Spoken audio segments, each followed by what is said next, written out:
৭ই মার্চের ভাষণ স্বাধীনতার আসল ঘোষণা নয় বলে মন্তব্য করেছেন নাগরিক ঐক্যের সভাপতি মাহমুদুর রহমান মান্না। সিরাজুল আলম খানের ৮৪তম জন্মদিন উপলক্ষে এক আলোচনা সভায় এই কথা বলেন তিনি।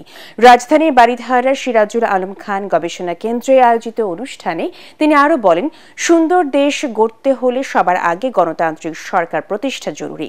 গণতান্ত্রিক মূল্যবোধকে ধ্বংস করে যারা নিজ সাম্রাজ্য প্রতিষ্ঠার পায়তারা করবে তারা নিজেরাই ইতিহাসের আস্থা করে নিক্ষিপ্ত হবে বলে মন্তব্য করেন তিনি। ৭ই মার্চের যে ভাষণ, সেইটা স্বাধীনতার বক্তব্য না, ভাষণ নয়, তো স্বাধীনতার ঘোষণাও নয়।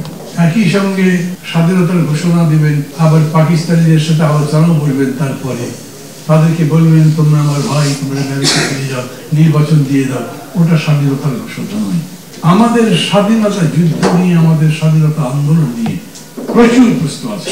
মনে রাখবেন, গায়ের জোরে যারা করতে চায়, সমস্ত গণতান্ত্রিক মূল্যবোধকে ধ্বংস করে যারা মনে করে নিজেদের রাজত্ব প্রতিষ্ঠা করব, গণতন্ত্র প্রতিষ্ঠা করতে দূরের কথা, নিজেদের প্রতিষ্ঠা রাখতে পারবে কিনা সেটা ভেবে দেখে।